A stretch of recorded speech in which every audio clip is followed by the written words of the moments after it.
Hello everyone, your random tutor welcomes you to your own channel. तो आज हम quantitative aptitude की revision series में क्वाड्रिलेटरल्स पढ़ने वाले हैं। तो हमने पार्ट 1 में ट्रायंगल्स पढ़े थे। अगर आप लोगों ने वो वीडियो अभी नहीं देखी है तो मैं उसका लिंक नीचे डिस्क्रिप्शन बॉक्स में डाल दूँगा, वो ज़रूर देख लेना। तो उसमें हमने ऑलमोस्ट 30 मिनट्स यानी हाफ आवर में पूरा का पूरा ट्रायंगल्स के फॉर्मूले हमने रिवाइज़ करे हैं। तो वो ज़रूर देख लेना, बहुत अच्छी वीडियो है वो। हाफ आवर में आपका पूरा का पूरा ट्रायंगल्स रिवाइज हो जाएगा। तो चलो आज हम क्वाड्रिलेटरल स्टार्ट करते हैं। तो मान लो हमें कोई भी क्वाड्रिलेटरल गिवन है दिस। तो ये एंगल 1 है, ये एंगल 2 है, ये 3 है, ये 4 है। तो जो सम होता है एक्सटीरियर एंगल्स का क्वाड्रिलेटरल में, angle 1 plus angle 2 plus angle 3 plus angle 4, वो हमेशा 360 डिग्री होता है। ओके, तो ये जितने भी एंगल्स हैं इनका सम 360 डिग्री होएगा एक्सटर्नल एंगल्स का। मान लो ये हमें कोई भी क्वाड्रिलेटरल गिवन है और ये एक उसकी डायगोनल है डी। अगर हम यहाँ से परपेंडिकुलर ड्रॉ करते हैं, लेट्स इसकी हाइट 1 है h1, और यहाँ से एक परपेंडिकुलर ड्रॉ करते हैं, इसकी हाइट है h2। ओके, तो एरिया क्या हो जाएगा इस क्वाड्रिलेटरल का? Half D h1 plus h2। D जो यहाँ पर है हमें वो डायगोनल गिवन है ये वाली, और h1 और h2 है वो इन ट्रायंगल्स की हाइट है। ओके, बाकी अगर ऐसे ही हमें कोई और जैसे क्वाड्रिलेटरल दिया हो, ये एक क्वाड्रिलेटरल है, ये इसकी डायगोनल्स हैं, ये डायगोनल है D1 और ये है D2, और इनके बीच में मान लो हमें एंगल गिवन है कोई थीटा। तो इस केस में जो एरिया है वो क्या हो जाएगा? Half into D1 into D2 into sine theta. तो अगर हमें दोनों की दोनों डायगोनल्स गिवन हैं और उनके बीच का अगर एंगल गिवन है तो हम इजीली निकाल सकते हैं एरिया। और जैसा कि हमें ये भी पता है कि साइन 180 माइनस थीटा क्या होता है, वो भी साइन थीटा होता है। ओके, तो ये हो या ये गिवन, इसलिए उसमें कोई भी फ़र्क नहीं पड़ता है, हमें डायरेक्ट फॉर्मूला लगा के एरिया हम निकाल सकते हैं। मान लो कि कोई भी क्वाड्रिलेटरल गिवन है, ये उसकी डायगोनल्स हैं, तो इस रीजन का जो एरिया है वो W है, ये x है, ये एरिया y है, ये एरिया z है। तो इस केस में क्या होता है, जो ऑपोजिट होते हैं उनका प्रोडक्ट, जैसे area W multiply by y equals to x multiply by z। तो ये जो एरिया होते हैं ऑपोजिट वाले, इनका प्रोडक्ट जो है वो इक्वल होता है।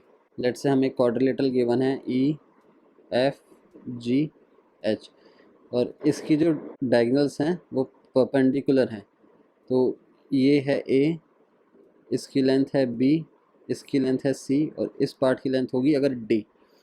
तो अगर हमारे पास ऐसे गिवन होगा तो A square plus B square plus C square plus D square हो जाएगा equals to EF square plus HG square. तो ये ई स्क्वायर कैसा है? अगर हम इस राइट ट्रायंगल में इस वाले राइट ट्रायंगल में अगर हम पाइथागोरस थ्योरम लगाते हैं तो A square plus B square equals to E square आएगा। ऐसे ही इसमें लगाएंगे तो C square plus D square हमारे पास क्या आ जाएगा? जी एच स्क्वायर। एंड ऐसे ही ये इक्वल्स टू होता है F G square plus E H square के। वो कैसे होता है? ये है एफ जी स्क्वायर, तो B square plus C square जो होगा वो एफ जी स्क्वायर हो जाएगा। A square plus D square इस ट्रायंगल में जो होगा तो पाइथागोरस थ्योरम से ई एच स्क्वायर हो जाएगा। तो इसलिए sum of square of all these is equal to opposite side के स्क्वायर का सम हो जाएगा, ऑपोजिट साइड्स का। अगर उसी केस में जैसे मान लो जो डायगोनल्स हैं वो परपेंडिकुलर हैं, अगर ये ए है, ये बी है लेंथ, इस साइड की सी है एंड इस साइड की लेंथ ये है। अगर डायगोनल्स जो हैं वो परपेंडिकुलर है और हमें चारों साइड गिवन है क्वाड्रिलेटरल की, तो ऑपोजिट साइड्स का स्क्वायर इक्वल का सम इक्वल हो जाएगा। तो यहाँ पे क्या हो जाएगा? A square plus C square हो जाएगा B square plus D square के। तो ऑपोजिट साइड्स का स्क्वायर का सम इक्वल हो जाता है। तो अब हम कुछ फॉर्मूले देखेंगे ट्रेपेजॉइड के। ट्रेपेजॉइड या फिर इसको हम ट्रेपीजियम भी कहते हैं। ट्रेपीजियम क्या होता है? ट्रेपीजियम वो क्वाड्रिलेटरल होता है जिसकी ये दो साइड्स पैरेलल होती हैं। तो मान लो ये ट्रेपीजियम है, ए बी सी डी। तो इसकी दो साइड जो है पैरेलल होगी, इनको हम बोल देते हैं लेग्स ऑफ ट्रेपीजियम। अगर इसके हम मिड पॉइंट्स को कनेक्ट करेंगे और एक लाइन ड्रॉ करेंगे तो वो मीडियन हो जाएगी। तो मान लो एक लाइन है यहाँ पर ऐसे, इसको मान लेते हैं x, इसको मान लेते हैं y। तो ये लेग्स को a:b की रेशियो में अगर डिवाइड करती है, जैसे ये a हो गया, ये b हो गया, ऐसे ये a एंड ये साइड हो जाएगी b, yc जो है। तो इस केस में एक्स वाई की लेंथ अगर हमें निकालनी है तो डायरेक्ट फार्मूला होता है X Y is equals to A upon A plus B. ये फार्मूला बड़ा नीचे लिख लेते हैं हम। तो एक्स वाई इक्वल्स टू हो जाएगा ए अपॉन ए प्लस बी। तो जो रेशियो है वो ऊपर ए अपॉन ए प्लस बी, तो हम ए के ऑपोजिट वाला रेशियो, जैसे इसकी लेंथ मान लेते हैं b1 है, इस लाइन की लेंथ b2 है, तो ए के ऑपोजिट में b2 है तो हम मल्टीप्लाई बाय b2 कर देंगे, plus b upon A plus B. तो b के ऑपोजिट में क्या है b1, तो हम b1 से मल्टीप्लाई कर देंगे, तो हमारे पास एक्स वाई की जो है लेंथ आ जाएगी ऐसे। वहीं मैंने अभी पहले भी बताया था कि अगर ये ट्रेपीजियम है, अगर हम इसके मिड पॉइंट्स को जोड़ते हैं तो इसको हम क्या कहते हैं, मीडियन।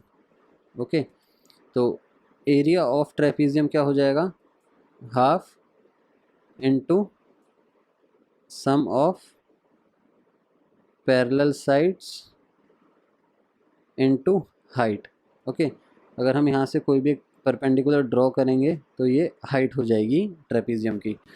तो मीडियन क्या होता है, मीडियन होता है हमारा सम ऑफ पैरेलल साइड्स अपॉन 2। तो सम ऑफ पैरेलल साइड्स अपॉन 2 करेंगे तो हमारे पास मीडियम आ जाएगी। तो हम इस फार्मूला को कैसे लिख सकते हैं, एरिया के फार्मूला को सीधा median into height of trapezium, तो एरिया ऑफ ट्रेपीजियम आ जाएगा हमारे पास। मान लो ये हमारे पास है ट्रेपीजियम एक ए बी सी डी, और ये इसकी डायगोनल्स हैं A C and B D. तो मान लो बी डी के ऊपर एक का मिड पॉइंट है क्यू, और ए सी का जो मिड पॉइंट है वो है पी। तो अगर अब हमें लेंथ निकालनी है पी क्यू, ये क्या है अगर, तो इसका डायरेक्ट फार्मूला होता है पी क्यू हो जाएगा half into C D minus A B. तो जो पी क्यू की जो लेंथ आएगी वो आएगी half into this length minus of A B. तो पी एंड क्यू अगेन मैं बता दूं, ये पी एंड क्यू जो है मिड पॉइंट्स है डायगनल्स। और अगर हम डायगनल्स के मिड पॉइंट्स को कनेक्ट करते हैं तो मैं एक और बता देता हूँ, जो पी क्यू है वो पैरेलल हो जाएगा ए बी के एंड सी डी के भी, क्योंकि ये A B and C D already trapezium में पैरेलल होती हैं, तो हम इसके डायगनल्स के मिड पॉइंट को अगर ज्वाइन करेंगे तो वो भी पैरेलल होगा इनके। ऐसे ही एक स्पेशल ट्रेपेजॉइड होता है को हम कहते हैं आइसोसेलेस ट्रेपेजॉइड। तो आइसोसेलेस ट्रेपेजॉइड में क्या होता है, ये और ये साइड्स भी इक्वल हो जाती हैं, ये पैरेलल है, तो ये वाला एंगल और ये वाला एंगल भी इक्वल हो जाते हैं, एंगल टू ये एंगल्स भी इक्वल हो जाते हैं। तो अगर हम इसकी नेमिंग करते हैं ए बी सी डी, तो एंगल जो ए है वो इक्वल्स टू एंगल बी हो जाएगा आइसोसेलेस ट्रेपेजियम में, और angle C equals to angle D हो जाएगा। लेग्स जो हैं वो भी इक्वल होती हैं इसमें, यानी कि A D equals to B C भी हो जाएगा। और जो डायगनल्स होंगी, diagonals of isosceles trapezoid are also equal. तो this means A C equals to B D भी हो जाएगा। अब हम पैरेललोग्राम देख लेते हैं। एक पैरेललोग्राम क्या होता है, जिसकी ऑपोजिट साइड्स पैरेलल होती हैं, this is parallel to this, और ये वाली जो साइड्स हैं जिस पे डबल एरोज हैं ये आपस में पैरेलल हैं।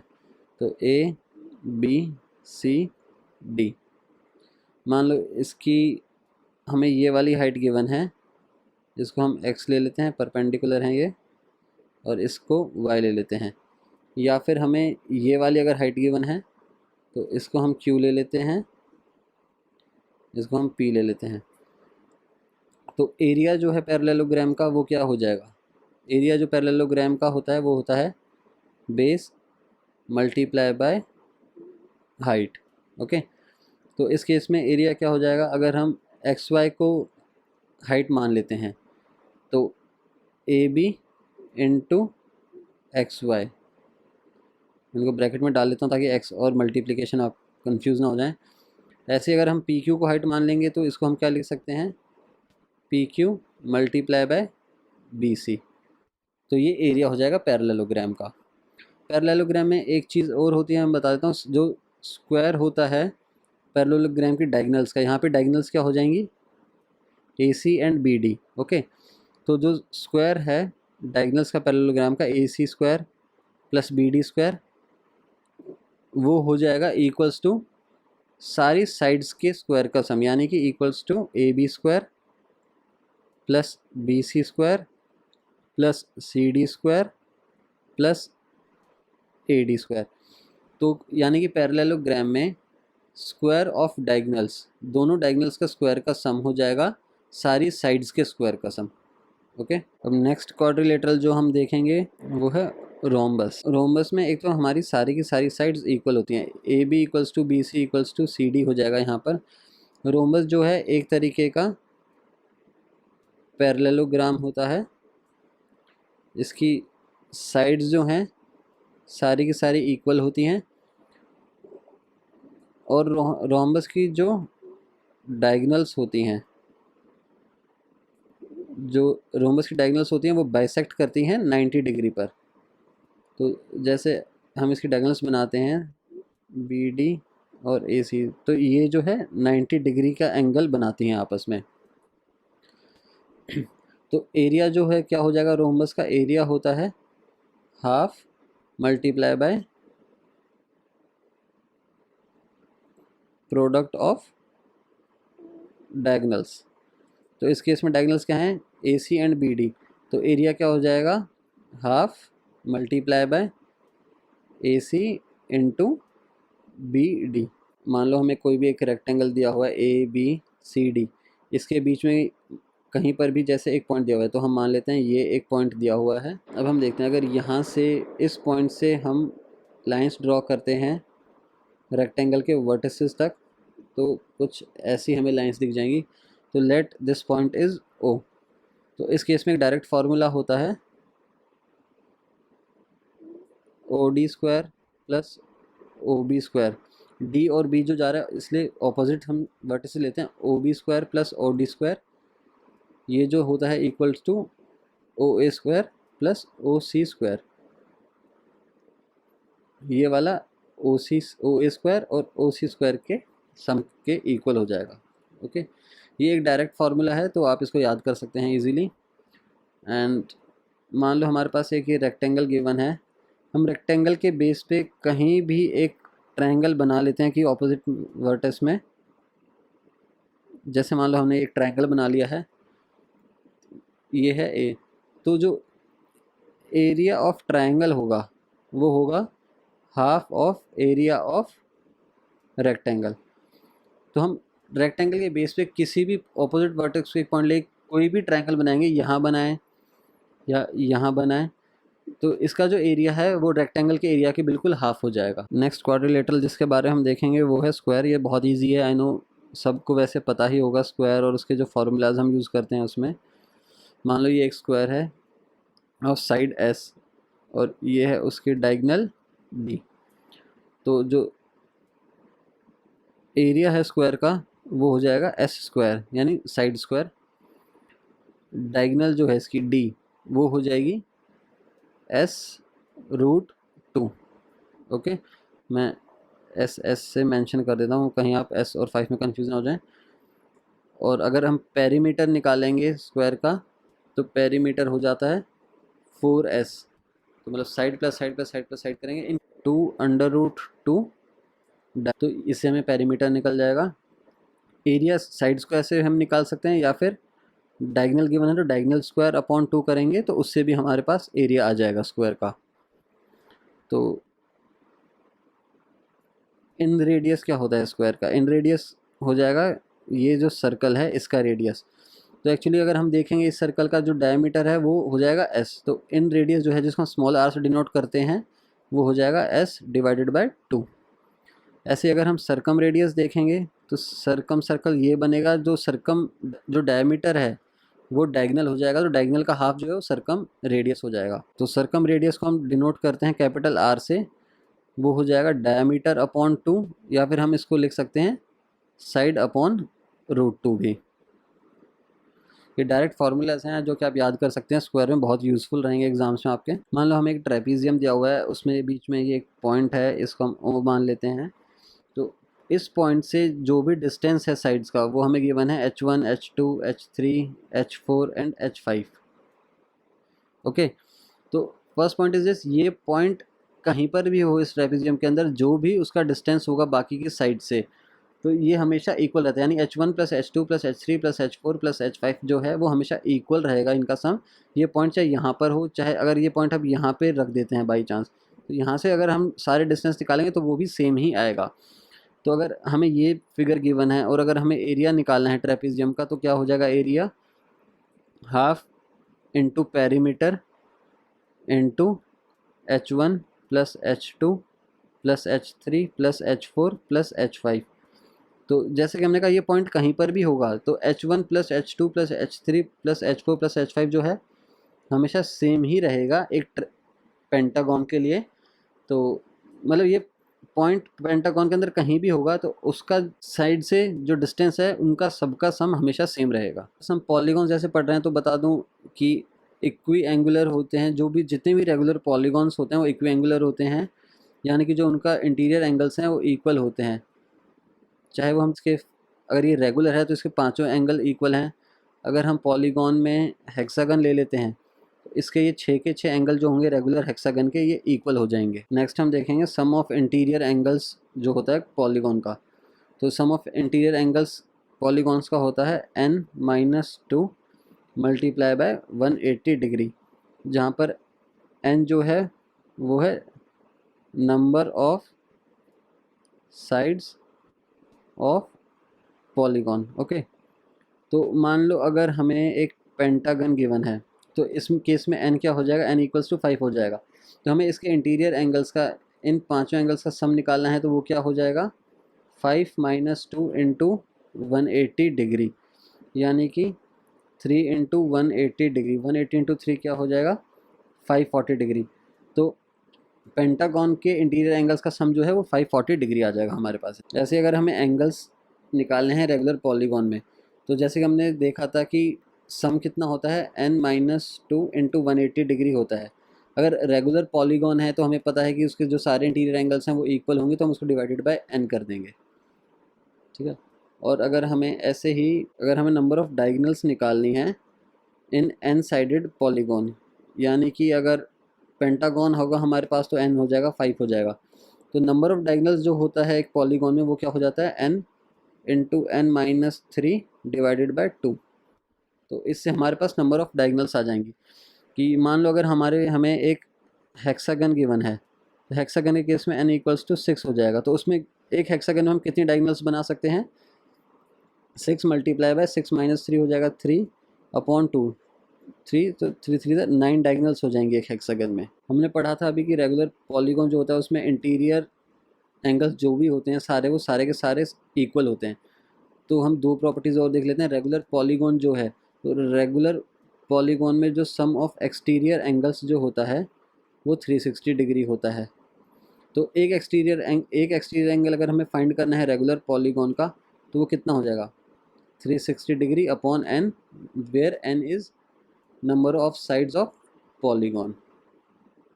तो अगर हमें ये स्टार गिवन है, इसकी हम नेमिंग कर लेते हैं A B C D E।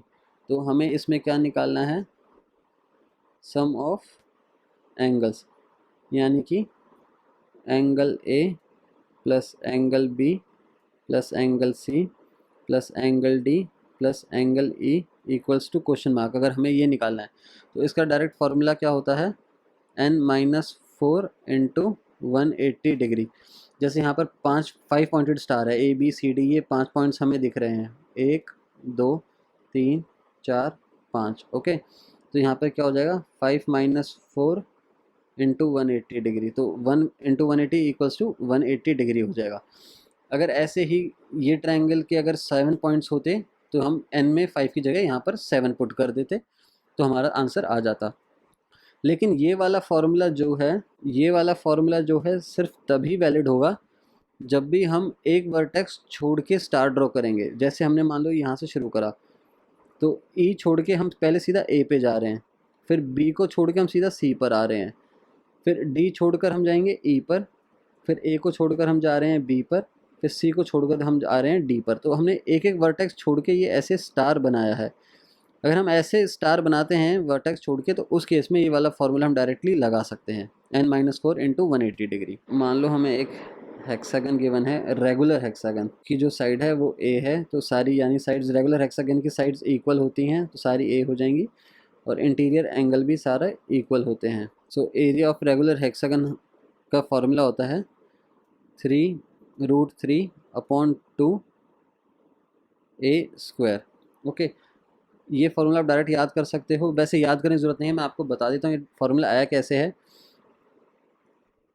अगर इसमें हम एक सेंट्रल पॉइंट लेते हैं और इसके वर्टेक्सेस पे ड्रॉ करते हैं, तो हेक्सागन के सेंट्रल पॉइंट से उसके वर्टेक्स तक हम अगर ड्रॉ करते हैं, तो ये जो एक ट्रायंगल होगा, तो फॉर एग्ज़ाम्पल ये वाला ट्रायंगल जो है ये इक्विलेटरल ट्रायंगल हो जाएगा। ऐसे ये जो सारे के सारे हैं ये इक्विलेटरल ट्रायंगल बन जाएंगे। तो हमने पढ़ा था कि इक्विलेटरल ट्रायंगल का एरिया कितना होता है, √3/4 ए स्क्वायर। और यहाँ पे हमारे पास कितने इक्विलेटरल ट्रायंगल मिले हैं, बने हैं 1 2 3 4 5 6। तो हम मल्टीप्लाई बाय 6 कर देंगे एरिया ऑफ रेगुलर हेक्सागोन निकालने के लिए। तो ये 2 हो जाएगा, ये 3, तो इससे 3√3a² हमारा फार्मूला आ जाएगा। तो अगर आपको फार्मूला याद होता है ये वाला तो ठीक है, नहीं होता है तो सिर्फ क्वाड्रिल इसका इक्विलेटरल ट्रायंगल का हमें फार्मूला पता है, मल्टीप्लाई बाय 6 करेंगे तो हमारे पास एरिया ऑफ रेगुलर हेक्सागोन भी आ जाएगा। ऐसे मान लो हमें एक रेगुलर ऑक्टागोन गिवन है, तो इसकी साइड भी क्या हो गई, सारी की सारी ए हो जाएंगी। ओके, तो एरिया ऑफ रेगुलर हेक्टागन हमारे पास क्या आ जाएगा, 2 × a² 1 + √2। ये डायरेक्ट फार्मूला है हेक्टागन का एरिया निकालने का, तो आप ये याद कर सकते हैं। इसका मतलब तरीका होता है कि फार्मूला कैसे डिराइव हुआ है वो मैं यहाँ एक्सप्लेन नहीं करूँगा, जो हम पूरे कोर्स की एक वीडियो बनाएंगे जो बेसिक टू हम एडवांस जाएंगे उसमें वो ये चीज़ भी एक्सप्लेन कर दूंगा मैं, कि आपको फार्मूला रटना ना पड़े। वैसे बहुत ईजी फार्मूला है 2a² 1 + √2, जो कि आप याद कर सकते हैं। मान लो हमें एक रेगुलर हेक्सागन गिवन है, तो इसकी अगर डायगनल्स, ये जो डायगनल्स कनेक्ट होंगी, तो ये एरिया जो है ये एरिया हो जाएगा 1/6 ऑफ एरिया ऑफ पूरे हेक्सागन का, ये भी 1/6 हो जाएगा। तो ये कितना बचेगा, 4/6, यानी कि 2/3 एरिया ऑफ हेक्सागन हो जाएगा ये वाला एरिया। तो बिल्कुल एडजेसेंट साइड से जब हम डायगोनल कनेक्ट करते हैं हेक्सागन की, तो वो उसका एरिया 1/6 ऑफ हेक्सागन का एरिया हो जाता है। तो नेक्स्ट हम देखेंगे area of a smallest square that will enclose a regular hexagon.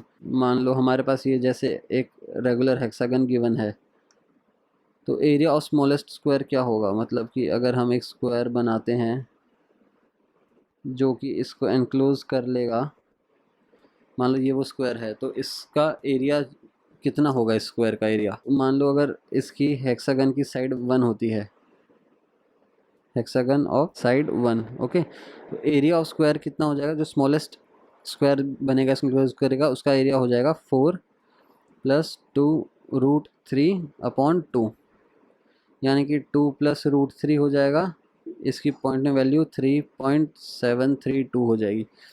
तो ये आप डायरेक्ट वैल्यू याद कर सकते हैं। तो अगर क्वेश्चन आएगा तो डायरेक्ट ये ऐसे ही आएगा फॉर साइड 1 का, इससे ज़्यादा कोई साइड वगैरह चेंज करे क्वेश्चन नहीं आने वाला है। एंड बाकी मेरी थोड़ी सी बुरी हैंड राइटिंग के लिए सॉरी, बिकॉज मैं स्मार्टफोन से अपना ये वीडियो बनाता हूँ तो थोड़ा सा इशू आता है हैंड राइटिंग में, बट आई होप कि आपको सारी समझ में आ रहा होगा जो भी मैं यहाँ पे लिख रहा हूँ। नेक्स्ट क्वाड्रिलेटरल में हम देखते हैं काइट्स। मान लो ये एक काइट है ABCD, ओके, ये होगा इसकी डायगनल्स। तो इसमें AB = BC होता है, CD जो है AD के इक्वल हो जाएगा, और ये इसको हम अगर O ले लेते हैं तो AO = OC हो जाएगा। तो काइट है, और हमारे पास एग्जाम्पल क्या होते हैं काइट के, स्क्वायर है एंड रोम्बस जो है क्वाड्रिलेटरल, वो भी एक तरीके के काइट ही होते हैं। ठीक है, काइट का जो एरिया हो जाएगा वो क्या हो जाएगा, half into product of diagonals. तो इस केस में हो जाएगा half into AC into BD। Diagonals है ये 90 डिग्री पे इंटरसेक्ट करती हैं बस। काइट में सिर्फ इतना सही हमें याद करना है, इससे ज़्यादा पढ़ने की कुछ ज़रूरत नहीं है। एक्चुअली एसएससी के एग्ज़ाम्स में बहुत से कॉमन क्वेश्चन कई बार डायरेक्ट आ जाते हैं कि जैसे हम रोम्बस के मिड पॉइंट्स को कनेक्ट करेंगे तो हमें क्या मिलेगा, या रेक्टेंगल के मिड पॉइंट्स को हम कनेक्ट करते हैं तो हमें क्या मिलेगा। तो हम वही देख लेते हैं। यहाँ हम देखेंगे लेफ़्ट में हम लिखेंगे कि हम इसके मिड पॉइंट्स को कनेक्ट करेंगे तो यहाँ पे हमारे पास क्या बन के आएगा। ओके, तो अगर हम रोम्बस के मिड पॉइंट्स को कनेक्ट करते हैं तो हमें रेक्टेंगल मिलेगा। ओके, अगर हम रेक्टेंगल के मिड पॉइंट्स को कनेक्ट करते हैं तो हमें रोम्बस मिल जाएगा। ऐसे ही अगर हम आइसोसेलेस ट्रेपेजॉइड के मिड पॉइंट को कनेक्ट करेंगे तो भी हमें रोम्बस मिलेगा, या फिर आइसोसेलेस ट्रेपेजियम भी आप कह सकते हैं। नेक्स्ट हम देखते हैं साइक्लिक क्वाड्रिलेटरल। तो ये साइड ए वर्टेक्स बी सी डी, तो एक सेकंड हेडिंग भी डाल देता हूँ, साइक्लिक क्वाड्रिलेटरल। तो इसमें angle A plus angle B plus angle C plus angle D equals to 360 degree होता है। ओके, तो साइक्लिक क्वाड्रिलेटरल के एंगल्स का सम 360 होता है। वो तो हर क्वाड्रिलेटरल का होता है, तो ऐसी कोई मेजर चीज़ नहीं है। बट साइक्लिक क्वाड्रिलेटरल में सम ऑफ जो ऑपोजिट एंगल होता है वो 180 डिग्री होता है। तो यहाँ पर क्या हो जाएगा, angle A plus angle C equals to 180 degree, angle B plus angle D equals to 180 degree हो जाएगा। ऐसे हमने पैरेललोग्राम में पहले पढ़ा था कि जो बेस इंटू हाइट है उसका एरिया होता है। अगर मान लो हमें ये लेंथ गिवन है ए, ये बी, तो ये भी ए हो जाएगी, ये भी बी, और इनके बीच का हमें एंगल गिवन है थीटा। तो एरिया का एक और होता है, लिख भी देता हूँ, पैरेललोग्राम, ताकि आप कंफ्यूज ना हो। सो पैरेललोग्राम में अगर हमें साइड्स गिवन है और दो साइड्स के बीच में एक एंगल थीटा गिवन है तो उसका एरिया भी हम लिख सकते हैं half into A into B into sine theta. ये डायरेक्ट फार्मूला हो जाएगा पैरेललोग्राम का एरिया निकालने के लिए।